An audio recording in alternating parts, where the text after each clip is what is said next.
Larry, Fort Worth Memories Museum and Groups.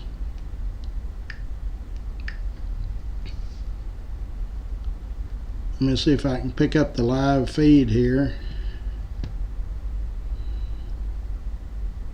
That's 18 hours ago. I guess I do so many live videos that just now. Turn your videos into live. Oh, that's. Turn your video. Okay, Brittany's in. Jenny is in. Brittany. Okay, let me style this video if it'll let me. Well, the truck blew up this morning. I guess the motor blew up. It stopped at the gas station on Lake Worth racetrack. I don't think that thing's worth. I bet a motor's $12,000 or more. I don't know what I'm gonna do about that. I'm gonna have to do Uber until I can get something else. Okay, today is Thursday. Well, I got to go up there and put out the trash cans too. Thursday, January. Well, hold on.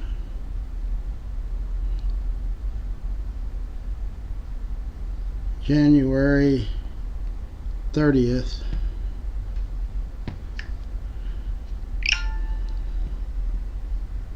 And I'm going to share it to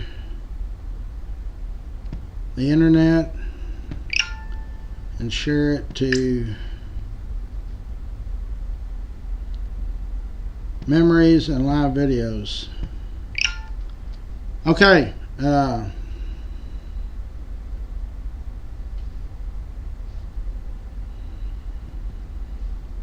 Good morning, everyone. Yeah, I don't know what, man. It started knocking, and then smoke. I luckily got to pull into that racetrack, so I'm carless. I don't know how that's going to work out. I earned $15 off Uber. That's because it just cost me $34 to come from racetrack on Jacksboro Highway on this side of the loop to here. Anyway, it's terrible about the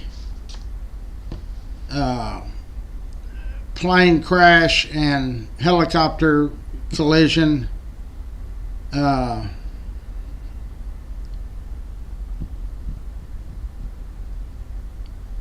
I don't really know. We just need to keep those folks in our prayers. Was there any survivors?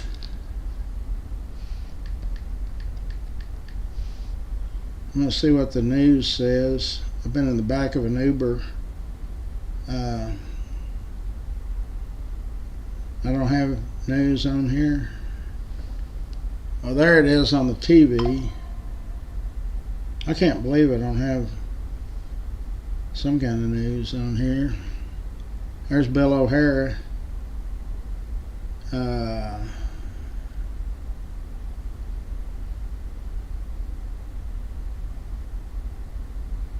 guess I do. Thought for sure I did. Anyway, so does anybody know anything about, is there any survivors?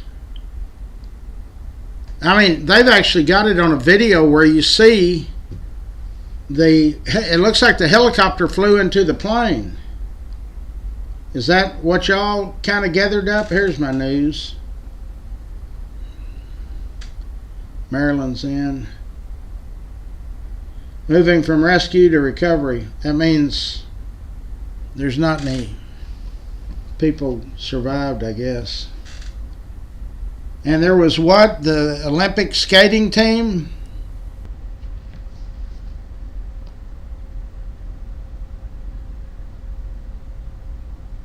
What time did that happen? Does anybody know exactly what time that happened?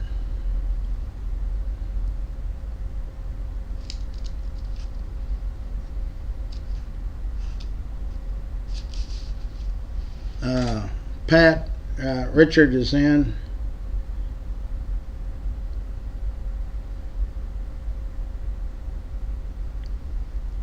Kim is in. I think I need to go.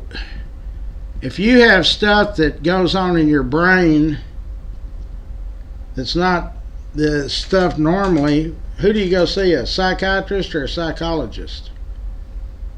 Kim is in. George is in.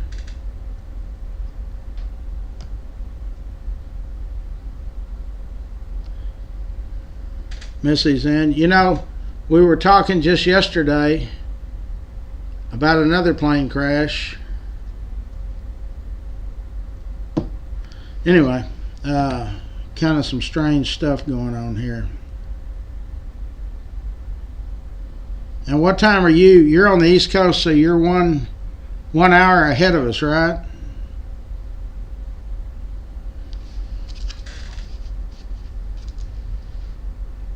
They said that there's no black box in that Black Hawk helicopter.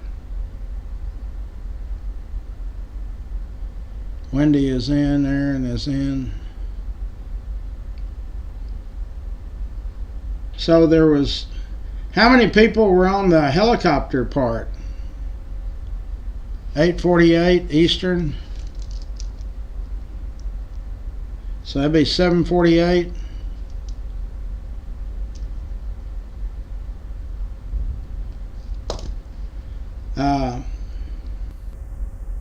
Do they have any idea at all what all went on? I mean, why did it happen?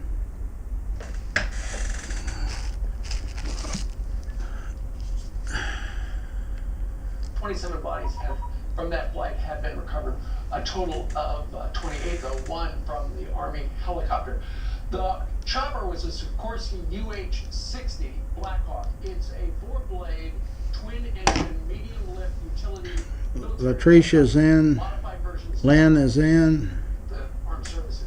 The Black Hawk can carry 15 people, including a couple of pilots, crew members.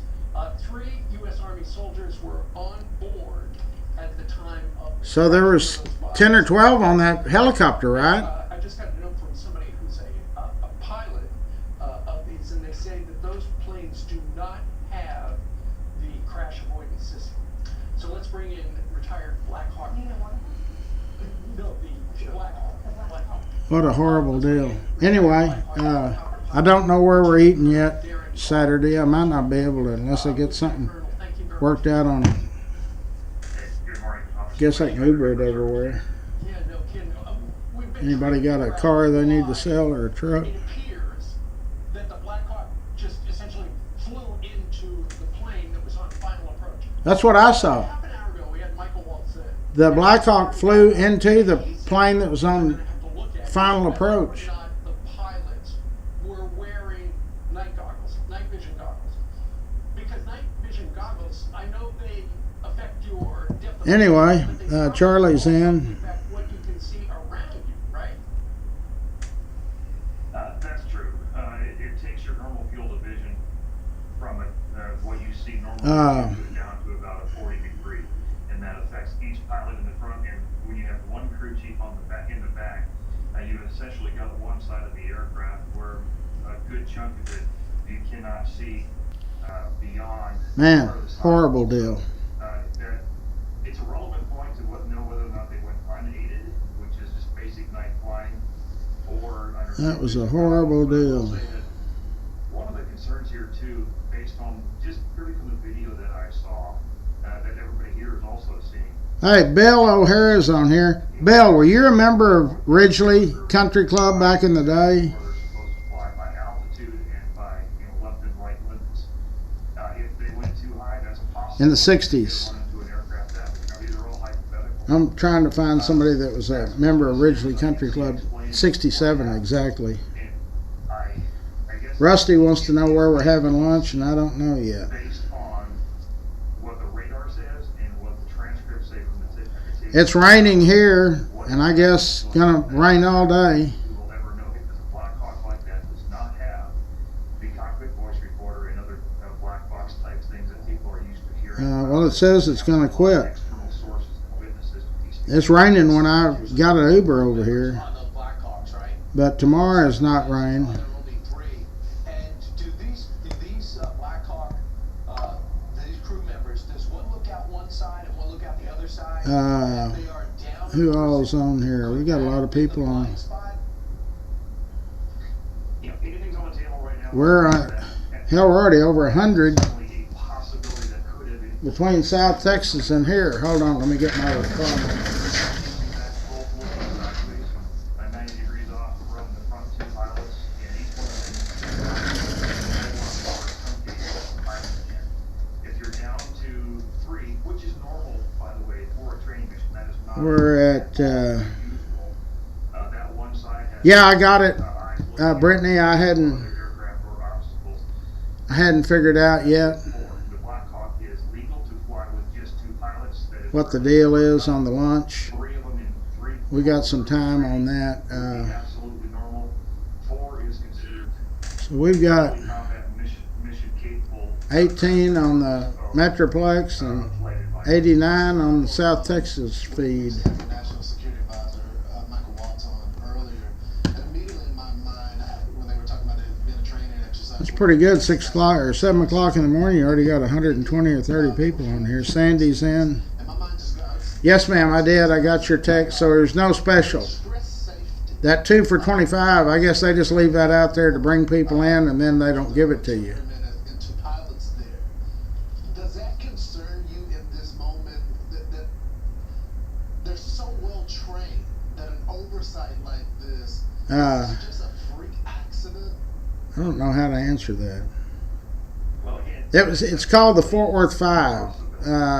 This is somebody else. It's not the Cleburne group. the answer over the coming days and potentially. And that's probably I think one of the things that you hit on. which historian you ask. Understand is the training. The most famous photo I think that was from here back during Hell's Half Acre is called the Fort Worth 5.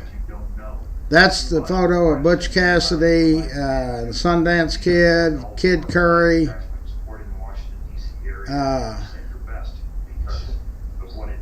They were in town, and for some reason they decided to buy some fancy clothes and get dolled up and take a picture. The Swartz brothers, there was 3. I don't know if y'all can hear over that. How do you turn that thing down? There was three brothers that were Swartz brothers. They were all photographers, and they all had different shops. 2 of them were on Main Street. The one that took the photo was on Main Street. He thought that photo was so good that he put it in his window. The only photograph that any authorities had on Butch Cassidy and the Sundance Kid, they didn't have any on Sundance Kid or Kid Curry. They had Parker, Roy Parker was his name, Butch Cassidy. They had his prison photo from Utah. There's Ginger. They had his prison photo from Utah, and that's all they had. So Mr. Swartz put the copy in his window, and a Pinkerton, good morning, Pinkerton drove by or walked by and saw it and went inside and inquired about it, and they figured it out. Roy Lee Parker was Butch Cassidy. There was an actual Mike Cassidy, I think was his first name. He had befriended Butch in prison. But back in those days, those were called, they're not just still photos, it's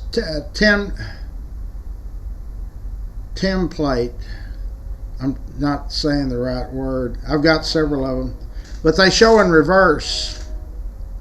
And people, you couldn't move, so all of the people that were getting photographed had to have these back braces, 10 type photo.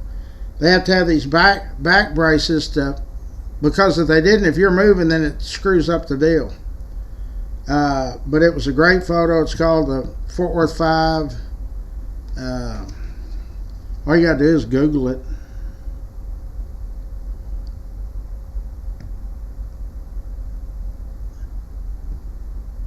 I don't know if I could get it. The Fort Worth Five.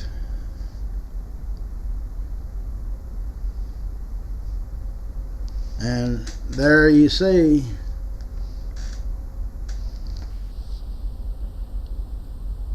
that was the original.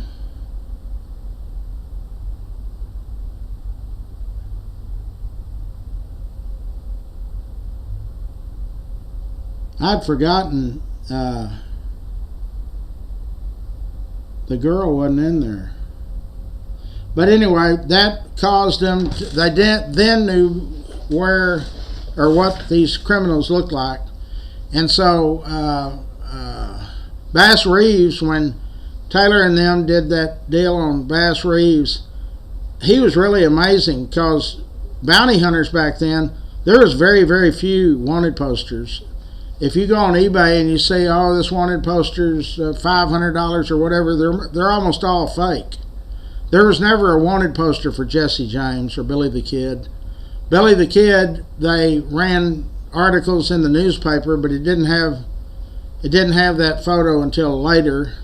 That's a tintype photo. They thought that he was left-handed instead of right-handed because they print in reverse. Sometimes you'll see the photos that I post that came out of my uncle's collection, Jack White. You say, well, that photo is in reverse. That's because it's a tintype photo. And they're real expensive, and they're hard to keep. You got to put them in archive sleeves. But I guess that answers your question. That's the most famous photo I can think of in Fort Worth.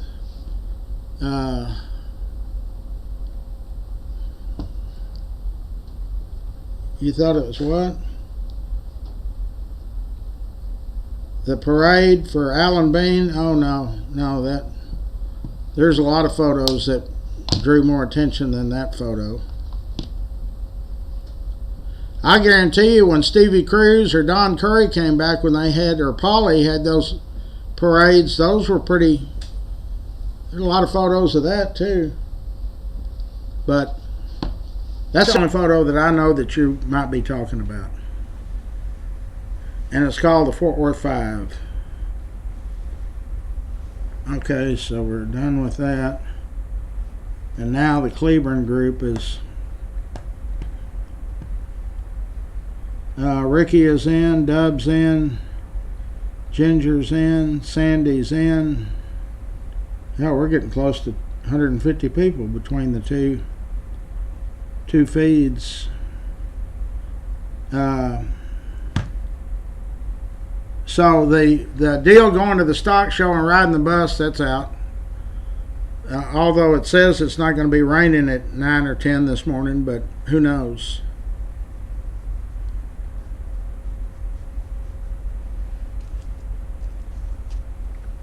What else is...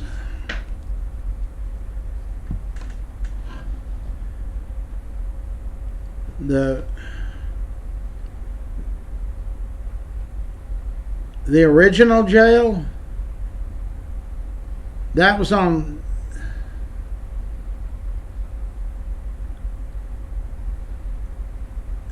Well, it was called Rusk Street back then. It was on 2nd and Rusk.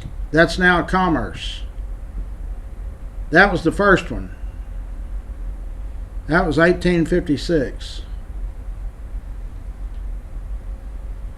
Okay, you're talking about the jail that was behind the 1895 courthouse. That's where there was a tunnel underneath that went to the courthouse, and that tunnel, to my knowledge, is still there. I've been in it, but they've covered all of that up now. Liability, they can't take a chance on. John is in, Jimmy's in. 1920 is when they built the other one. There's actually, you want to know about the tunnels, there's all kinds of tunnels. They pretty much all originate under the old courthouse. 1895 courthouse, the one they filmed Walker, Texas Ranger. Behind that building, if you nose around down there, there used to be a drive, but they've since closed that off and put grass on it. That's how, there's vehicles under there. The last time I was there, I had one of our members pulled a lot of cable or some kind of stuff for the internet and stuff in 2010 or 9 or 10, and he called me on a Saturday. He said, "Hey, you want to come down here and look at these old tunnels?" And there was 2 or 3 cars under there. It shows the old stores, Leonard's, Stripling's, Monning's, but they run. There's one of them that runs from 2nd, where the First National Bank was. That was on 2nd and Main. It runs all the way to the T&P train station, or right at it. There's a lot of tunnels under there. You can't go under there anymore. The city used to allow me to do walking tours down there, but there's rats, there's all kinds of stuff, so I stopped doing that many years ago. Well, the entryway that you would be climbing up, they had just had rebar into the side of the cement walls. It'd be hell you'd have to be in great shape just to be able to climb one of those deals. And then it would go into the floor of the store, and they've been sealed from the top side. Not from the bottom side, but there's no way. It's concreted. You can't.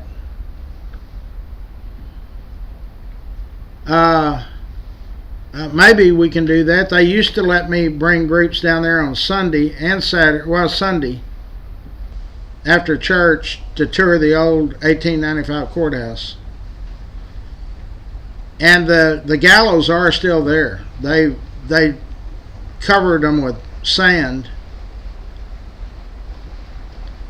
They quit hanging people in that courthouse in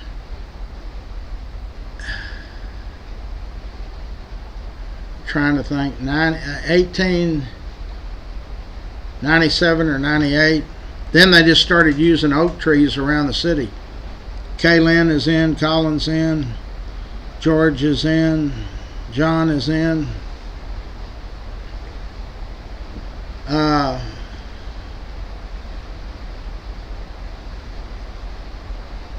Well, they hung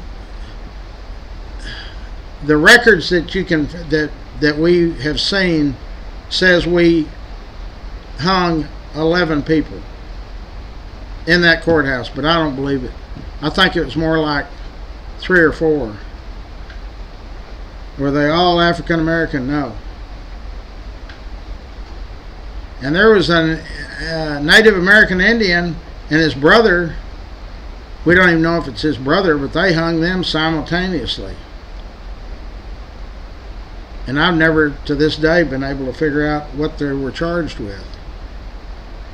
That was back when there was absolutely nothing to do here. Everybody was downtown at the square. There was no suburban areas. It was all, everything happened downtown.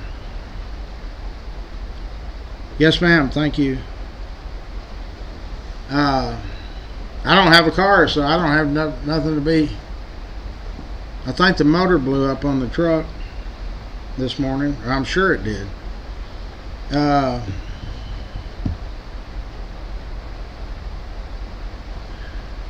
Yeah, the records were real sketchy back then. They didn't do a lot of record keeping. They hung people by the T&P train station too, and left them. The tree that I used to take people to was on Cold Springs Road and Northside Drive. When you looped around down there, there was a big old oak tree that they used to hang people, and they would leave them for a couple of days as a deterrent. people were kind of pretty brutal here back in the day. And so I used to do that when I did my driving tours. There'd be about 20 cars follow me, and we'd stop at different places like the dental lab on Roberts Cutoff and River Oaks Boulevard. That was a famous gangster house, Lewis Tyndall. And behind that house was the famous rodeo trick rider, Tad Lucas. Her and Misty lived there. But we would stop at that one on Cold Springs Road, and finally one day the Hispanic guy came out and he said, "Why do you always come over here and you got all these people and y'all are looking at this tree?" And I told him, and 2 weeks later on my driving tour, there was a concrete slab there. The tree was gone. He owned the property. Yes. So yeah, but there's no record of how many people were actually executed here. But when they resumed doing executions, they weren't done here. They were all then sent down to Huntsville to the Walls unit. But back in the day, before they had all of this prison system worked out and jails and all of that, they would hang them here. And there's records of horse thieves. If they caught you stealing a horse, that was worse than committing murder. They hung you on the spot. And in fact, Wyatt Earp was up around the Oklahoma border and stole a horse, and he ran to Hell's Half Acre, and then they went on to other parts of the country. But Doc Holliday and Big Nose Kate were here, and Wyatt actually stayed above the Stag Saloon. But you know, all the stories about Wyatt Earp, everybody thinks he was this hero. He was like a pimp. I mean, and they robbed stagecoaches. I mean, and he was a lawman sometimes. There's one thing that Wyatt Earp, long-haired Jim Cartwright, Luke Short, Bat Masterson, and one of the other Earps who worked at the Stag Saloon and lived here for like 3 years. And then Deacon Jim Miller, he would wear a preacher's deal, and he killed a lot of people. All of those people, what they had in common with us was they were all in the Tarrant County Jail, and they weren't visiting, they were locked up. Charles is in, Gloria is in. So the sheriff, which is what long-haired Jim Cartwright was, one of his duties was to collect the taxes. And of course, not all the money made it back to the tax office. So that's why everybody wanted that job as sheriff, is you got to collect the taxes. And I'm sure they kept more than they turned in.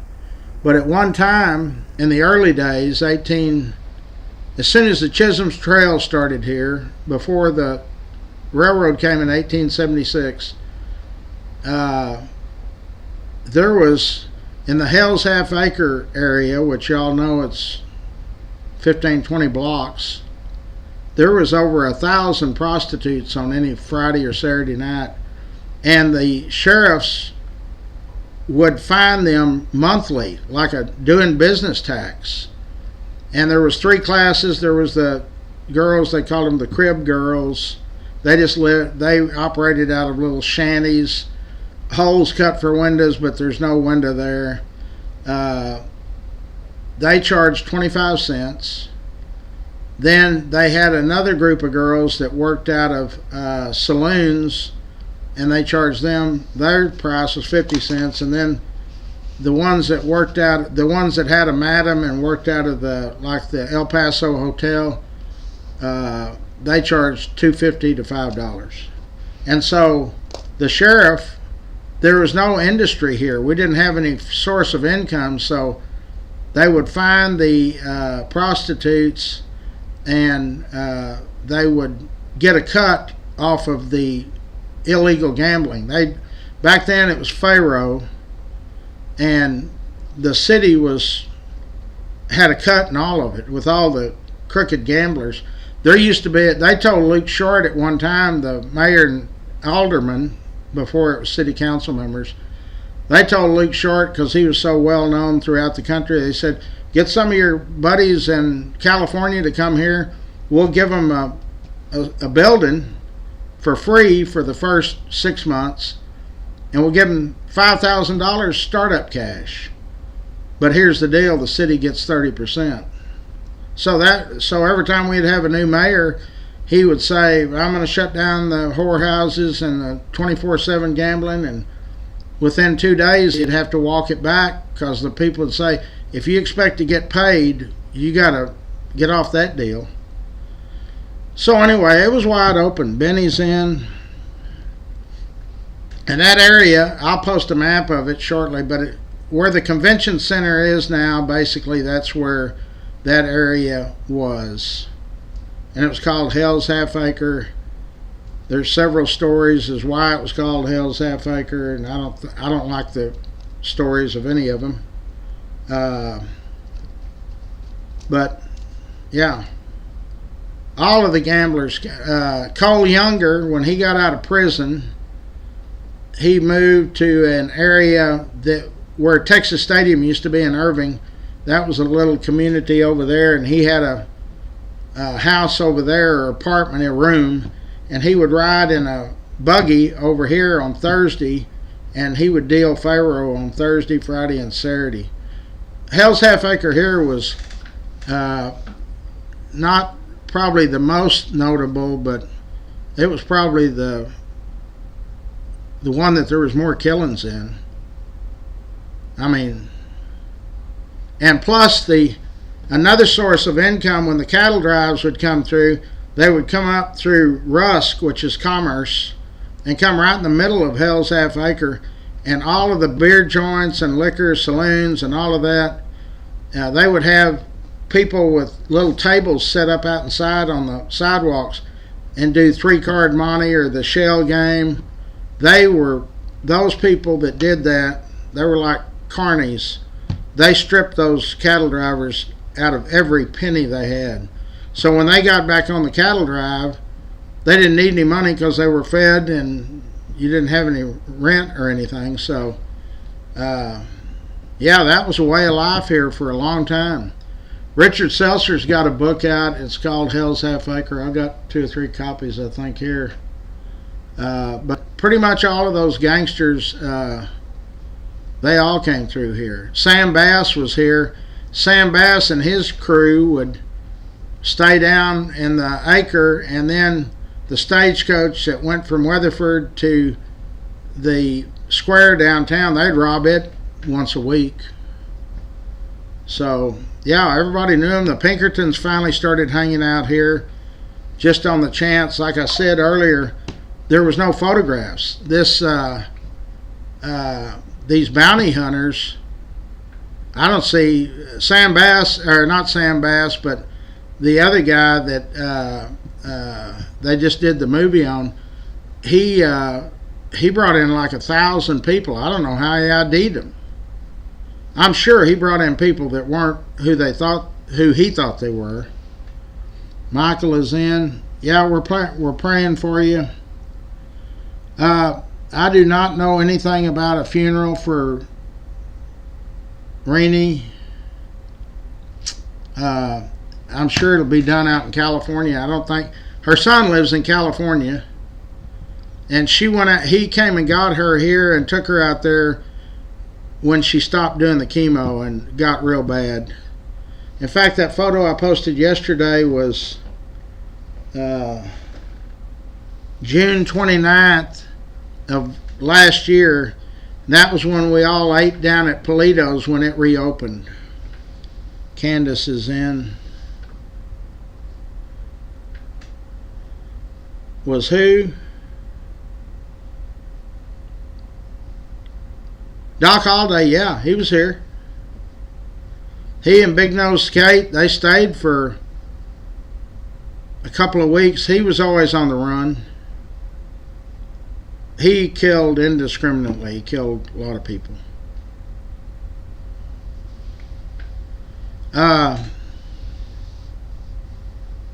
Well, the killing you're talking about at the White Elephant was not over here in Stockyards. White Elephant was downtown on Main. In fact, I've got in the museum here, I've got a photograph of, hold on, let me see if I can pull it out of there.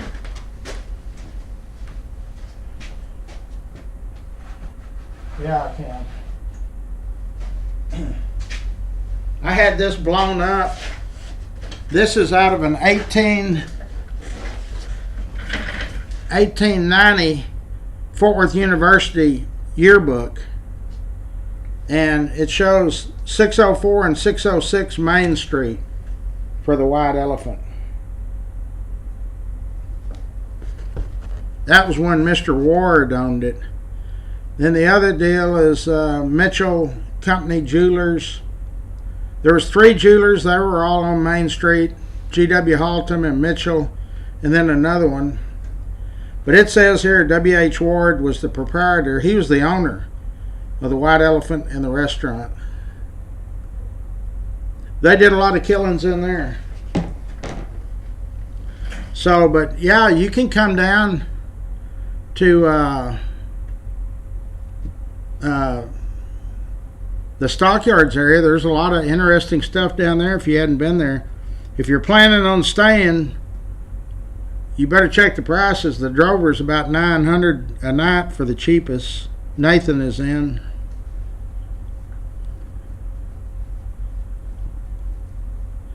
Was my dad what?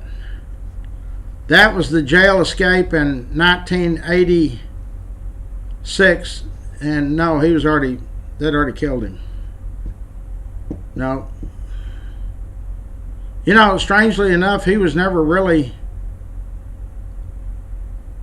he was never in a jail long enough. They didn't keep him. Binion had the best attorneys, and he was charged with murder. They never could find a body. So, now my aunt, you're talking about Ada Bilbrey. You can Google her. She ends up killing 3 in 1948. Her son-in-law, her husband, in November of 48. Dorothea, she killed in February of 48. And the district attorney then had on his platform to run for re-election in November.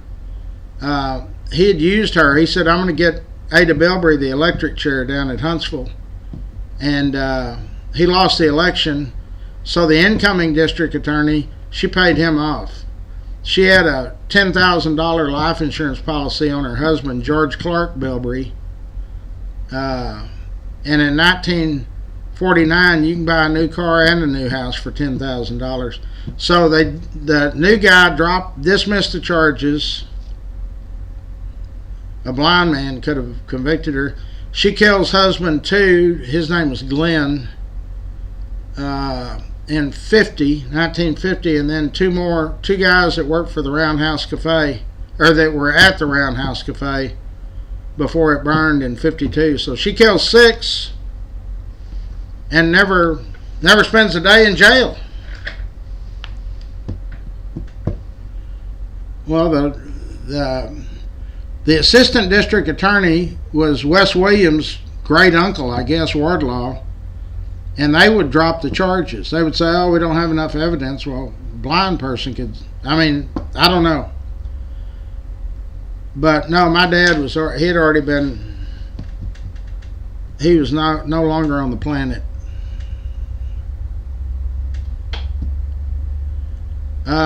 Yeah, he was good friends with Lon Evans. A lot of people don't realize the thin blue line is between the good guys and the bad guys, and it's still that way.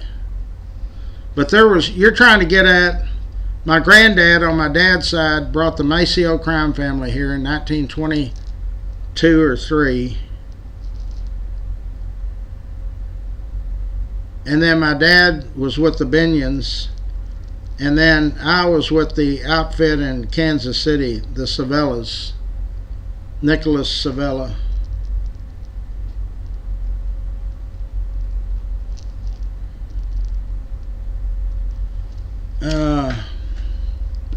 Yeah, it was rough and tough.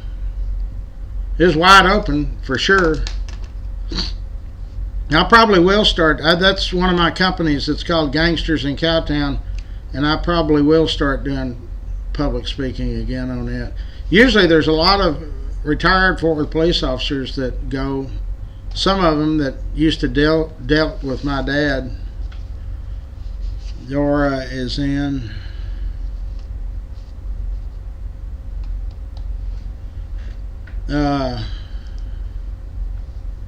Yeah, they killed him in that car. It's in this other room, in 1962 Impala 409. That was my dad's last car. And I found out later he didn't pay for it. A guy came in here from Belton, Texas, and that's where that car came from. And he said, where is my 62? And I thought, what are you talking about, your 62? He said, well, your dad just strong-armed my grandfather. He looked at it and he said, oh, I'm not trying to say anything. He gave your dad a bill of sale, but he said he didn't pay a quarter. I'm not sure that story's true. I never asked him. No, it's still raining here. Is it raining down there?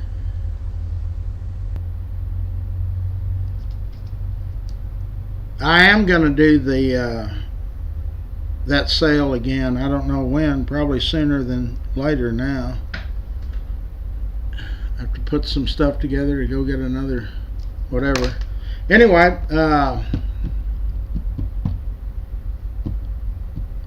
don't know about Saturday yet. What's today? Thursday? It'll probably... we were thinking about going out to the Olive Garden, but I don't know if that's where anybody wants to go or not. What time is it? It's almost 8. Yeah, I got to go out here and get started on some stuff. I will be back probably about 9. See y'all. Oh, let me do the sponsors. That's the most important part. Our sponsors, I always ask that y'all at least give our sponsors the opportunity, like if you need whatever, at least give them a chance to bid on it, or, you know, goods or services. There's Clay Winstead Paint and Body. They're over on White Settlement Road and Roberts Cutoff. They've been with us for many, many years as a sponsor, and also as to help with the bike giveaway. Here's Scott, our IT guru. If you need a website built or something like that, Scott's the man to call on. Alpha Design and Build, that's Lance Sanders. They'll remodel a room or a building or add a second story. They can do it all. Casey Crawl is our Medicare and Medicaid sponsors, and they'll meet you anywhere and figure out what's the best deal for you. We've had a lot of our members use them. Swartz and Hanson, Jerry Swartz is our architectural firm sponsor. They've been part of my bike giveaway forever, and they've been a sponsor for a long time. Rex Benson's Rex's Bar and Grill. It's over in the same parking lot as Old South. And he just opened here. This is the second week, I guess. Real nice. It's the old macaroni grill. He redid it all. Added a patio in the back. It seats a couple of hundred, facing the hotel. I've been associated with the Benson family since 60 something. But the Old South was originally Smitty's Pancake House. Opened in 1958, and then Rex's daddy Dave bought it in 62.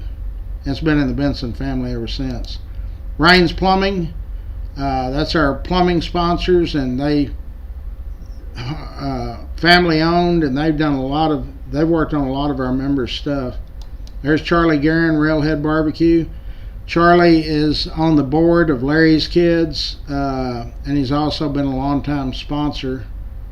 Passport Getaways, if you're going to take a trip or a cruise or whatever, let those folks do the legwork, and then you can just pay your money and go enjoy your trip. The Optimist Club of Fort Worth has been with me forever. They give us a Christmas tree every year. They help with the bike drive. They do a lot of great stuff for youth. There's Old South Pancake House. Same parking lot as Rex's. The one on University is open 24/7. The one in Burleson closes at 9 or 10, whatever. K Ranch Roofing is one of our roofing sponsors.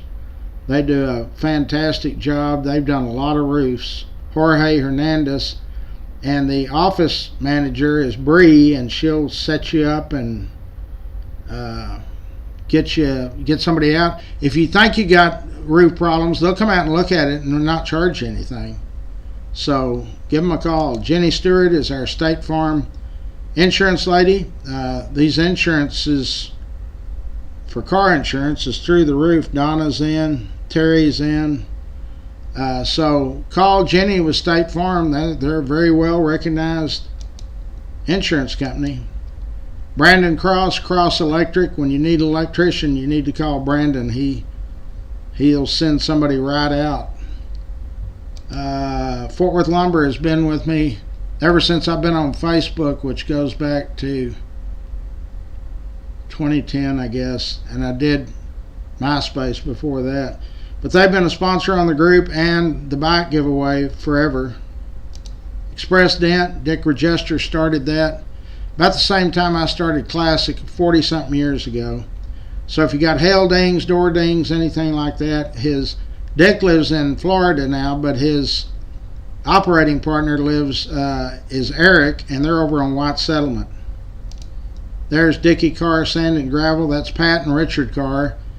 Richard's father was Dickie Carr, but Pat and Richard are huge in the community, the civic, doing civic stuff. They also wrote the first $5,000 check for my bike giveaway last year. This next company is Dickie Carr, Richard's nephew. He owns Grateful for Your Trees. Anything to do with trees or cleaning up or demolition, any of that stuff, this young man has got the equipment and he's got the moxie to do it. I've interviewed him a couple of times. He's hungry for business and he'll get out there and take care of it. So be sure and call him. That's Richard Carr's nephew. And we all love Richard and Pat. Coburn's Catering. I've been associated with Otha and all the Coburns since the 60s. They don't have the restaurant anymore or the cafeteria over on North Main, but they still own that building and they cook their food for, like now at the stock show, if you're eating barbecue, unless you buy it from Mike McAuliffe with Riata at the backstage, you're eating Coburn's barbecue. Burt Ladner. Wes Williams is associated with that group. Wes is also on my board for Larry's Kids. Then we have another real estate sponsor that is Eric Walsh. He's also on my board at Larry's Kids. Last but not least is Dub Peacock with A-Bird AC and Heating Inc. So if you got heat and air problems, Dub Peacock, all you got to do is call the office to get somebody out there to take a look at it. So we need a florist. We need all kind of sponsors. It's super cheap. It's $1,500 a year. That breaks down to about $125 a month, I think. Yeah. Anyway, so y'all hang in there. We'll figure out the eating deal on Saturday. When am I gonna? Paige is in. Donna's in. When am I gonna do Gangsters in Cowtown? I don't know. Probably in the winter I will. I'll probably do them at Rex's Bar. We're gonna do the boxing event at Rex's Bar and Grill on University and that'll be in March or April, and we're going to do the birthday party for Memories there, and it's going to be in July. Robert is in.